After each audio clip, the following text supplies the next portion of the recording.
नमस्कार दोस्तों, बहुत बहुत स्वागत है आपका ऑनलाइन। क्योंकि मेरी थोड़ी तबीयत खराब थी जिस वजह से आपको क्लासेस वगैरह नहीं मिल पाई, ठीक है। उसके लिए सॉरी। और आपका जो ईबीएस और बाल विकास का आपको रेगुलरली जो आपका प्रीवियस ईयर चलता है वो आपका स्टार्ट हो चुका आज से। आज हम देखेंगे बाल विकास का, उसके बाद आपका ईबीएस का। तो बाल विकास का जो रहेगा आज का, ठीक है, ये आपको याद रखना। ये आपको 49 का रामबाण पीडीएफ अभी मिल रहा, ऑफर है ये आपका।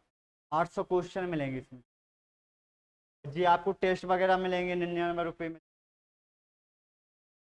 ये आपको याद रखना है। ये आज का पेपर रहेगा बाल विकास का 9 जनवरी का। कब का? 9 जनवरी 2022 को जो सीटेट ऑनलाइन हुआ था उसका पेपर है। चलो अब इसका आंसर बताते चलना आपको। देखो, बाल विकास के क्षेत्र में हाल ही के सिद्धांत में यह सुझावित करते हैं कि विकास प्रभावित होता है। तो विकास हमने बताया था गुणात्मक परिवर्तन होता है, जो कहाँ से चलता है, गर्भावस्था से लेकर आपका जन्म मृत्यु पर्यंत तक, ठीक है। अनुवांशिकता से प्रभावित होता है आपका विकास, शिक्षा से भी होता है, संस्कृति भी प्रभावित करती है विकास को आपका, और सामाजिक नीतियां वगैरह। क्या होगा इसका आंसर? डी आंसर होगा। 1 2 3 और 4, ठीक है। तो आंसर आपको देते चलना है साथ में। बच्चों का विकास किस प्रकार से प्रभावित, तो किस प्रकार से होता है बच्चों का विकास? तो कोई बताएगा? तो व्यवस्थित रूप से होता है, परंतु स्वाभाविक रूप से व्यक्तित होता है। अचानक उभर के आता है, एक समान से नहीं होता है क्योंकि अलग अलग होता है, विभिन्नता का सिद्धांत। और परिणाम केवल विद्यालय में होता है, तो ऐसा भी गलत है। सही आंसर क्या है? व्यवस्थित रूप से होता है। जैसे पहले सिर का विकास होगा, फिर आपके सिर का हो गया, हाथों का, फिर पैर का। और लेकिन स्वाभाविक रूप से क्या होता है? व्यक्तित्व होता है, मतलब व्यक्तियों में अलग अलग होता है, हर व्यक्ति में अलग अलग टाइप का होता है। सही आंसर क्या होगा इसका? ये होगा। चलो इसका आंसर बताओ। छोटे बच्चों में समाजीकरण का प्राथमिक कारक और द्वितीयक हमने बताया था। जब बच्चे का समाजीकरण होता है तो उसमें प्राथमिक कारक आपका कौन कौन होते हैं? माता पिता, परिवार हो गया आपका, मित्र हो गया, पड़ोस। द्वितीय कारक में विद्यालय आ जाएंगी, पुस्तकें वगैरह आ जाएंगी, मीडिया वगैरह, ठीक है। प्राथमिक कारक कौन होते हैं बताओ? परिवार, पुस्तकालय, अभिभावकों का कार्यस्थल, आसपास पड़ोस, संचार माध्यम। इसमें परिवार होगा प्राथमिक कारक। क्या होगा? परिवार प्राथमिक कारक हो जाएगा, पुस्तकालय हो जाएगा द्वितीय कारक। क्या होगा इसका आंसर? ए होगा, ठीक है। चलो इसका आंसर बताओ जल्दी। जीन पियाजे के संज्ञानात्मक विकास के सिद्धांत के अनुसार अधिकांश बच्चे किस अवस्था में बीते हुए समय, वर्तमान और भविष्य के बारे में स्पष्ट रूप से समझ बना लेते हैं? तो हमने बताया था जीन पियाजे जो स्विट्जरलैंड के वैज्ञानिक थे, संज्ञानात्मक विकास दिया था। उन्होंने 4 अवस्थाएं बताई थी जी हैं आप। 10 से 11, 11 से 15। तो बच्चे में तो यहाँ क्या होता है? पहली अवस्था में वस्तु स्थायित्व का गुण होता है। क्या होता है यहाँ पर? क्या होता है? प्रतीकात्मक खेल। यहाँ पर बच्चे सही भार का अंतर, समय का अंतर, दिनांक का अंतर करने लगता है। इसके अलावा और क्या करता है यहाँ पर? ठीक है, और जो भार, समय, दिनांक का अंतर वगैरह मूल चिंतन करता है। यहाँ पर क्या करता है? परिकल्पना। और अमूल चिंतन करता है। कैसा? अमूल चिंतन करता है। क्या होगा इसका? सी, ठीक है। इतना आगे समझ में? चलो इतना आपको याद रखना है, ठीक है। चलो तो इसका क्या होगा? सी आंसर होगा।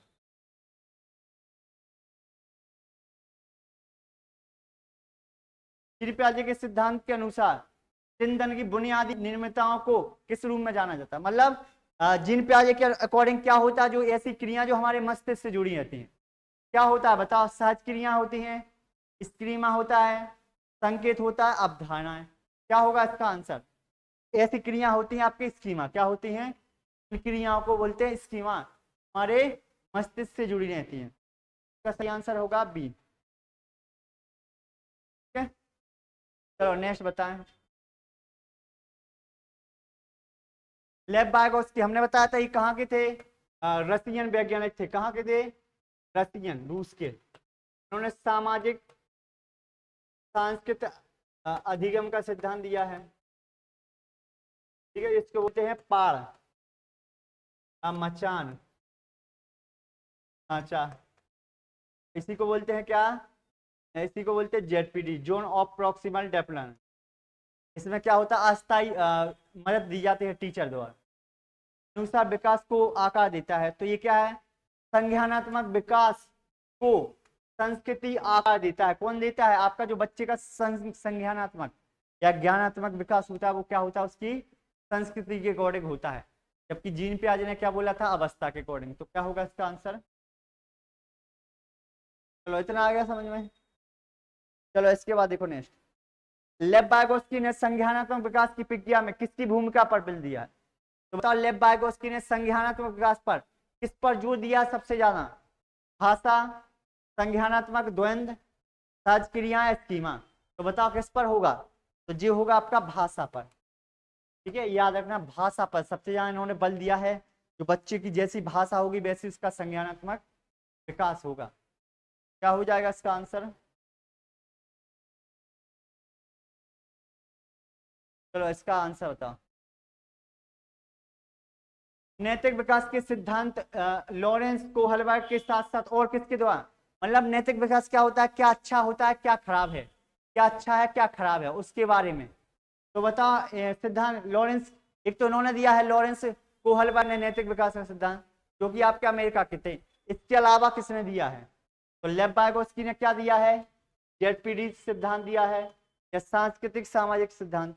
BS स्कैनर ने पुनर्बलन का सिद्धांत दिया है, आर टाइप थ्योरी दी है। तो जी है आपके जीन पियाजे, याद रखना जीन पियाजे। इन्होंने क्या बोला था? अब बच्चे का विकास अवस्था के अकॉर्डिंग होता है। साथ में इन्होंने नैतिक विकास का सिद्धांत भी दिया था। चलो इतना आ गया। एक अध्यापक को अपनी शिक्षण शास्त्रीय गतिविधियों के बारे में किस प्रकृति का होना चाहिए? मतलब एक अध्यापक को जो शिक्षण सहायक सामग्रियां हैं, जो भी वो यूज कर रहा बच्चे को अधिगम कराने में, तो कैसी होनी चाहिए? बताओ। दृढ़, गलत हो जाएगा। गैर लचीला नहीं होना, अनजान नहीं होना। तो सही क्या होगा? तो याद रखना, लचीली और सुगम होना चाहिए, ताकि बच्चे आसानी से सीख।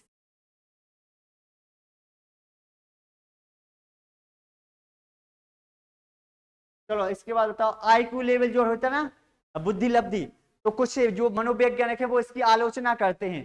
तो इसका रीजन बताओ क्यों करते हैं? कोई बताएगा? कौशलों की विस्तृत श्रृंखला को मापने की उसकी क्षमता के अकॉर्डिंग, प्रत्यक्ष रूप से पाश्चात्य संस्कृति को प्रभाव से ग्रसित करने, या बुद्धि पर सामाजिक प्रभाव का अवबोधन, या संज्ञान पर भावनाओं के प्रभाव का अतिशय। इसका सही आंसर होगा क्या होगा? प्रत्यक्ष रूप से पाश्चात्य जो संस्कृति के प्रभाव से ग्रसित होना। ठीक है, तो मतलब माना जाता है कि जो IQ लेवल है, ये फॉर्मूला है, ये पश्चिमी सभ्यता से ग्रसित है, मतलब यूरोप महाद्वीप जो है, जिस कारण से इसके सही परिणाम नहीं आ पाते हैं। इस कारण क्या है, बहुत सारे वैज्ञानिक क्या करते हैं? इसकी आलोचना।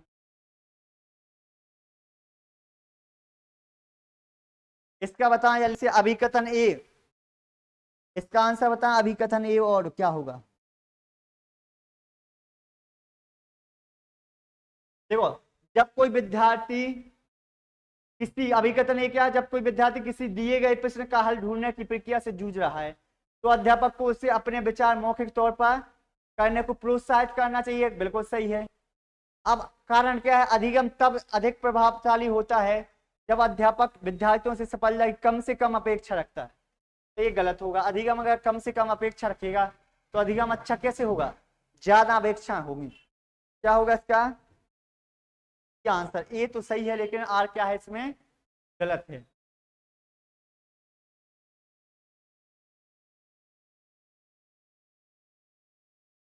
बताओ इसमें क्या होगा? जेंडर निर्मित है जबकि लिंग है। तो जेंडर बताया था, जेंडर रूढ़िवादिता होती ना कुछ, जैसे बच्चे रोते नहीं हैं, जो लड़कियां हैं वो रोती हैं, लड़कियां गुलाबी रंग के कपड़े पहनती हैं, लड़के नीले रंग के। तो ये क्या है तुम्हारी?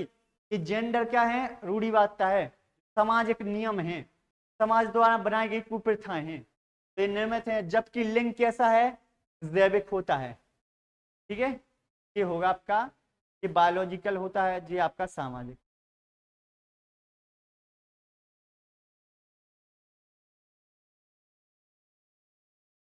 अब इसका आंसर बताओ। एक अध्यापक को सभी के लिए अधिगम मतलब सभी के लिए क्या है, सभी को अधिगम सहज रूप से, सरलता रूप से सुगम बनाने के लिए अधिगम प्राथमिकताओं में के प्रति क्या करना चाहिए, कोई बताएगा क्या करना चाहिए इसमें? अनदेखा नहीं करना है, मिटा देना है, दमन करना है? ये तो गलत हो जाएगा। क्या करना चाहिए? उन्हें महत्वपूर्ण मानना चाहिए, क्योंकि हर बच्चा क्या है अपने साथ कुछ ना कुछ लेकर आता है, उसे क्या करना चाहिए? महत्वपूर्ण, इंपोर्टेंट मानना चाहिए।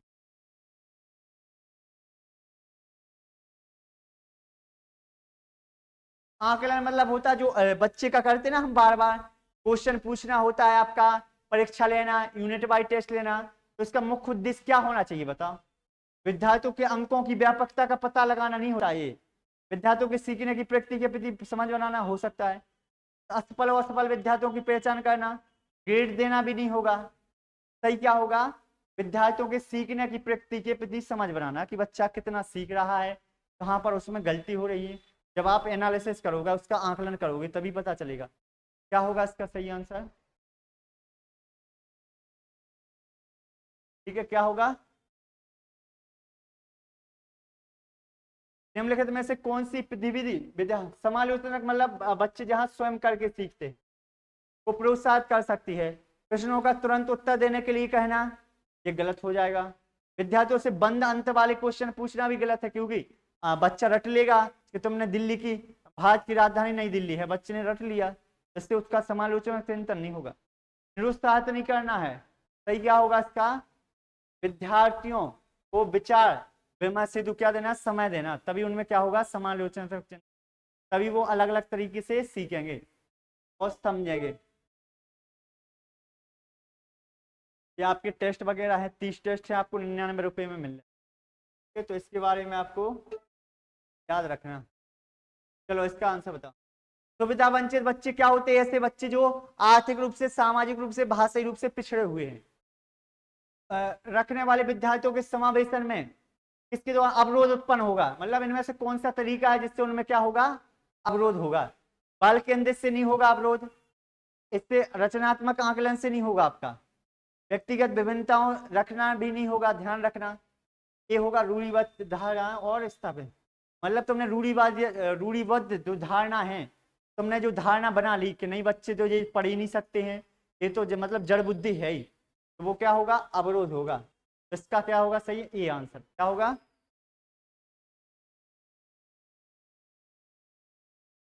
पठन वैकल्प मतलब क्या होता है? ये क्या है? अधिगम अक्षमता है। इसमें बच्चे क्या होते हैं, इनमें कुछ को लिखने में प्रॉब्लम आती है, कुछ को पकड़े में, तो ये होता है, इसको बोलते हैं डिस्ग्राफिया। क्या होता है? इसको बोलते हैं डिस्ग्राफिया। तो पठन वैकल्प में प्रत्यक्ष रूप से किस कौशल में चुनौती होगी, कोई बताएगा? तो वाचन में पढ़ने में किस में होती है? इसको होता है डिस डिस डिस डिसलेक्सिया, इसमें होता है आपका पढ़ने में प्रॉब्लम आती है। और डिस्ग्राफिया में क्या होता है? स्केच बनाने में, मतलब लेखन में प्रॉब्लम आती है। क्या होगी? लेखन में प्रॉब्लम होगी, स्केच बनाओगे तो लिखना पड़ेगा। इसमें क्या होता है बच्चे को? वाचन में डिसलेक्सिया में होती है।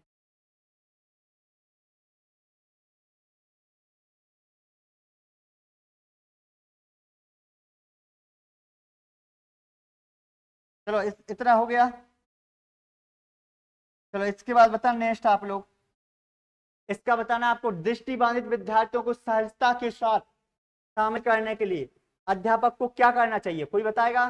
कि मतलब जो देख नहीं सकते, जिनको देखने में प्रॉब्लम आती है, वो क्या सही से क्या सके, सीख सके, तो एक अध्यापक को क्या करना चाहिए? जितनी अधिक संभव हो सके अधिक से अधिक सूचनाएं श्यामपट्ट पर लिखना गलत हो जाएगा, क्योंकि उसको दिखता वैसे ही नहीं है। कक्षा में समर्थक उपकरणों का प्रयोग बाधित करना चाहिए, बाधित नहीं करना, ये गलत होगा। इन विद्यार्थियों को केवल केवल सरल कार्य देना चाहिए। लिखित सूचनाओं को क्या करना? मौखिक रूप से क्या करना? संप्रेषित करना चाहिए। जो भी लिखा है उसको मौखिक रूप से पढ़ना, ये होगा आपका क्या होगा?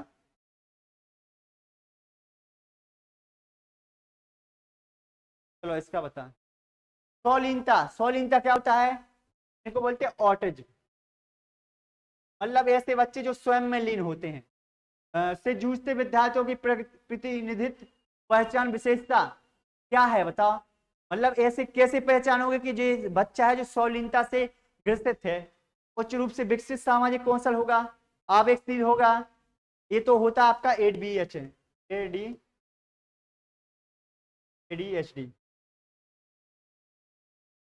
तो उसमें होता है आपका अवरोध कौशल। हाँ, इसका होगा सही आंसर सी। मतलब ऐसा बच्चा जो सौलीनता से ग्रसित है, जो एक मानसिक रोग है, जो 3 वर्ष के बच्चों में होता है, उसको क्या होगा, संप्रेषण करने में प्रॉब्लम आएगी, अपने विचारों का आदान प्रदान करने में, समझने में। क्या होगा इसका, सी होगा।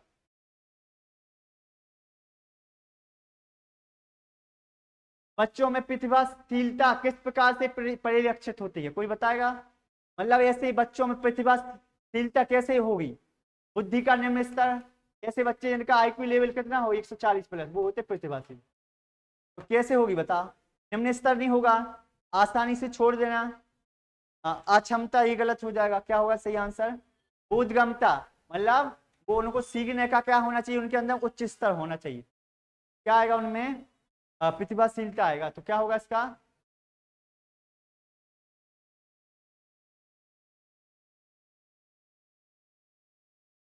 चलो इसका आंसर बताओ जल्दी से।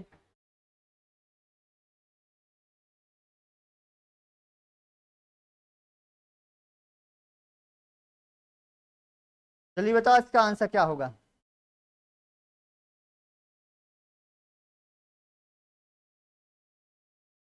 क्या होगा बताओ। देखो, मैंने बोला है विद्यार्थियों को नवीन ज्ञान के सृजन की ओर लक्षित,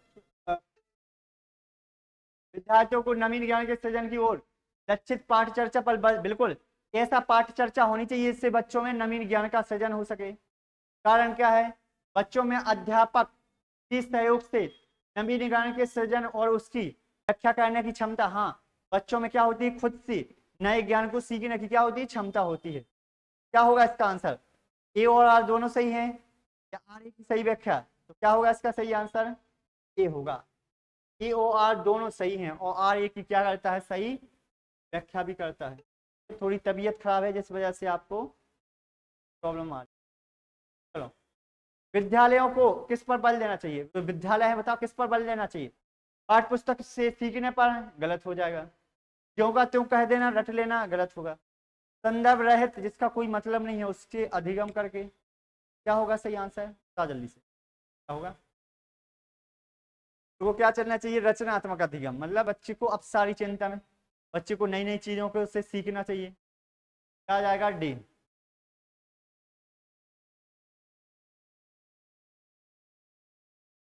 प्रेरक अधिगम परिवेश, मतलब ऐसा अधिगम परिवेश, प्रेरक मतलब ऐसा अधिगम परिवेश देना है जिसमें बच्चा अधिक से अधिक सीख सके। तो सृजित करने के लिए क्या महत्वपूर्ण है, कोई बताएगा। तो स्व अधिगम के लिए अवसरों को कम देना, बढ़ावा देना प्रतियोगी, मानकीकृत तो नेगेटिव होगा। सही बताओ क्या होगा, इसका होगा सही आंसर, बिल्कुल सही बोल रहे हैं। क्या होगा, बी।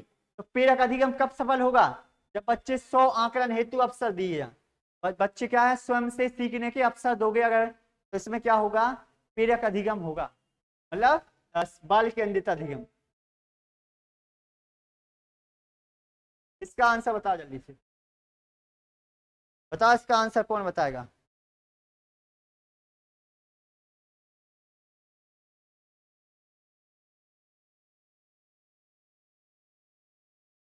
अब इसका आंसर क्या होगा, देखो,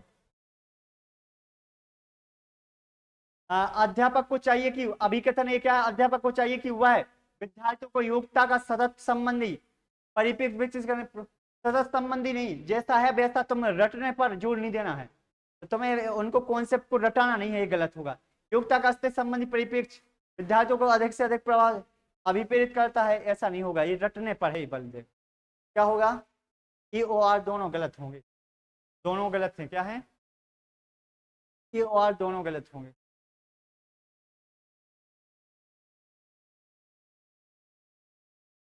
निम्नलिखित में से किसके द्वारा समस्या समाधान में अवरोध पैदा होने की संभावना है। कार्यात्मक स्थिरता, संज्ञानात्मक सुगमता, अपसारी चिंतन या विमर्शता। तो इसका सही क्या होगा, समस्या समाधान के अवरोध पैदा होने की संभावना किसमें होगी, इसमें लचीलापन में नहीं होगी, चिंतन में नहीं होगा, इसमें होगा कार्यात्मक स्थिरता में। अगर एक ही विधि से तुम हर क्वेश्चन को एक विधि से क्या कर रहे, सॉल्व कर रहे स्थिर तरीके से, तो वो क्या होगा, तुम्हारी समस्या समाधान में क्या होगा, अवरोध पैदा होगा।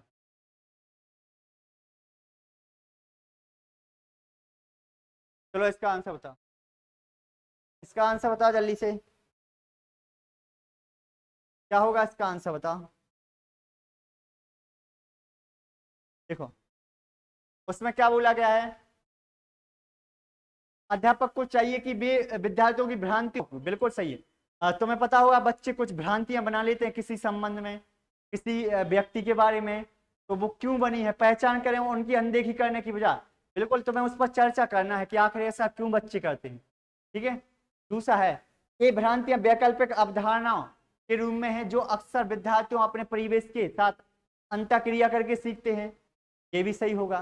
तो क्या होगा इसका सही आंसर, ए और आर दोनों क्या है, सही हैं, और आर एक क्या है, सही व्याख्या भी करता है। ठीक है, तो इसका क्या होगा, ये आंसर होगा। चलो इतना आ गया समझ में। चलो नेक्स्ट बताएं, भावनाएं बताएं, भावनाएं जो फीलिंग होती है हमारी। ठीक है, तो फीलिंग बताएं, फीलिंग क्या है। ठीक है, तो इसका ऑप्शन ए क्या है आपका, अधिगम को महत्वपूर्ण रूप से प्रभावित करती है परंतु स्मृति पर इसका कोई प्रभाव नहीं होता है। तो ये गलत होगा, क्योंकि जो भावना है हमारे अंदर, फीलिंग है, वो हमारी क्या है, हमारे अधिगम को भी प्रभावित करती है, हमारी मेमोरी को भी प्रभावित करती है। तो ये तो गलत हो जाएगा, अधिगम पर किसी प्रकार का प्रभाव नहीं डालती हैं लेकिन स्मृति पर, तो ये भी गलत हो जाएगा क्योंकि दोनों पर डालती हैं। ऐसा ऑप्शन देना जिसमें दोनों हो, अधिगम को महत्वपूर्ण रूप से प्रभावित करती हैं और साथ ही हमारी मेमोरी को, तो दोनों को प्रभावित करती है हमारी भावनाएं, हमारी अंदर जो बनती हैं। ठीक है, गुस्सा आएगा तुम्हें तो क्या होगा, तुम्हारा अधिगम भी प्रभावित होगा, साथ में तुम मेमोरी में भी प्रॉब्लम आएगी, याद रखने में।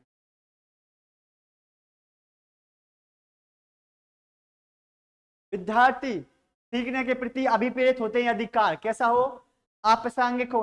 मतलब बच्चे कब अभिप्रेरित होंगे सीखने के लिए, जब उनका कार्य क्या हो, अप्रासंगिक हो, गलत होगा। अगर ऐसा कार्य है जिसका कोई मतलब नहीं है तो कैसे अधिगम में प्रेरित हो, बिना किसी चुनौती वाला नहीं होना चाहिए, अमूर्त भी नहीं होना चाहिए, क्योंकि बच्चे मूर्त ज्यादा चिंतन करते छोटे, तो उनके जीवन से जुड़ा हो। मतलब जो भी बच्चे सीख रहे हैं वो कैसा जुड़ा होना चाहिए, उनके जीवन से जुड़ा होना चाहिए।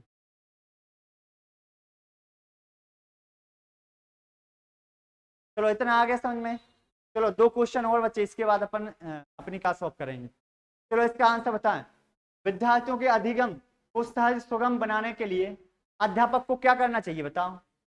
कि मतलब क्या है, विद्यार्थी अधिगम को सहज रूप से क्या कर सकें, मतलब सीख सकें, तो इसके लिए बताओ क्या अध्यापक को क्या करना चाहिए, विद्यार्थियों के पूर्व ज्ञान को अनदेखा नहीं करना है। अगर अनदेखा करोगे तो कैसे सीखेंगे, बताओ।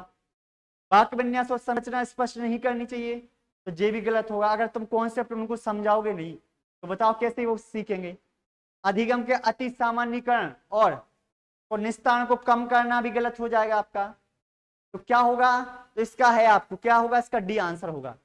विषय से संबंधित शब्द जाल प्रयोग से बचना चाहिए। मतलब आप बच्चों को सिखा रहे हैं तो आपको जो पुस्तक में दिया हुआ कंटेंट है वो ज्यादा यूज नहीं करना है, उसका सिर्फ बेस लेना है और समझाना अपनी भाषा में है। तो क्या होगा, इसका डी होगा। ठीक है, चलो आज का लास्ट क्वेश्चन है, निम्न में से कौन सा कारक विद्यार्थियों के प्रभावशाली और अर्थपूर्ण अधिगम में सहयोग नहीं करता है। मतलब इनमें से एक कारक है जो अर्थपूर्ण और अधिगम को सहयोग नहीं देता है। निम्नलिखित में से किसके द्वारा अधिगम में बाधा उत्पन्न होगी, कोई बताएगा। बताओ इनमें से कौन सा तरीका है जिससे बच्चों के अधिगम मतलब सीखने में प्रॉब्लम आएगी, बताओ। पहले पढ़ाए गए विषय के ज्ञान को संबंध करना, इससे बाधा नहीं होगी, ये तो सही है। बहुसंवेदी उपागम, बहुत सारे अलग अलग तरीकों का यूज करना भी सही होगा। रचनावाद भी सही होगा, लेकिन अपन क्या कर रहा है, विद्यालय संस्कृति से विमुखता, मतलब तुम अलग करके सिखा रहा है कि मतलब तुम उनकी संस्कृति से उनकी भाषा को अलग रख रहा है, उनकी जो प्राथमिक भाषाएं वगैरह हैं, तो इससे क्या होगा, बच्चे को अधिगम करने में क्या आएगी, प्रॉब्लम, क्योंकि बच्चा क्या है, अपनी मातृभाषा में सीखता है जो भी। ठीक है, तो ये था हमारा आज का सेशन। अगर आपको सेशन अच्छा लगा हो, चैनल को सब्सक्राइब करना है, लाइक शेयर और कमेंट जरूर करना है। ठीक है, मिलते हैं नेक्स्ट सेशन में आपको ईबीएस में, ठीक है। जब तक के लिए थैंक यू, धन्यवाद। सभी स्वस्थ रहें, स्वस्थ।